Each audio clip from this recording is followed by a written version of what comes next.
Dual mobility hip replacement क्या होता है? क्या ये हिप के डिसलोकेट होने के चांस को कम करता है? और क्या ये किसी भी पेशेंट के लिए सही है या सिर्फ स्पेशल केसेस के लिए ही एडवाइस दिया जाता है? डुअल मोबिलिटी हिप आजकल फिर से चर्चा में है। मैंने क्यों कहा फिर से चर्चा में है? क्योंकि this is not something new.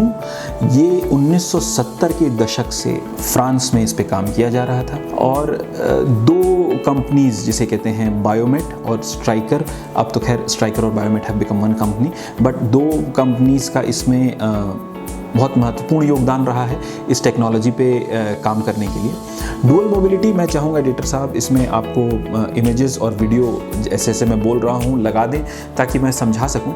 ज़्यादातर हिप रिप्लेसमेंट्स में हिप के सॉकेट में जो इम्प्लांट होता है और फीमर का जो इम्प्लांट होता है उन्हीं दोनों के बीच में मूवमेंट होता है।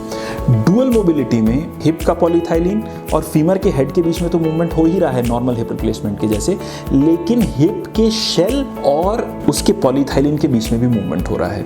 तो ऐसा कहा जाता है कि इसकी वजह से डिसलोकेशन के चांसेस कम हो जाते हैं। एक तो क्या है कि ये सर्जरी फ्रांस और यूरोपियन यूनियन के कुछ देशों में ही ज़्यादातर की गई। हमारे पास लिमिटेड पेशेंट सेट है, लिमिटेड रिकॉर्ड्स हैं और वो भी ज़्यादातर रिविजन पेशेंट्स में हैं और ओल्डर जनरेशन में हैं।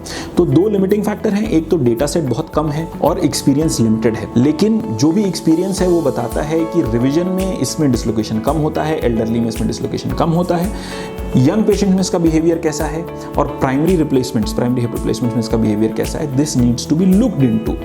पर आज के दिन इसकी चर्चा काफ़ी ज़्यादा हो रही है क्योंकि कुछ अमेरिकन कंपनीज ने भी इस पे काम करना शुरू कर दिया है। बट अगेन, हर नई चीज़ अच्छी हो ऐसा ज़रूरी नहीं है, हाइप के पीछे हम नहीं जाना पसंद करेंगे। THR, The regular THR is a very very successful and proven surgery। पर जैसे जैसे इस पे डेटा बिल्ड होगा और अगर पॉजिटिव रिपोर्ट हमें मिलेगी तो we will start looking into this also। Raipur का हेल्थ कैपिटल हॉराइजन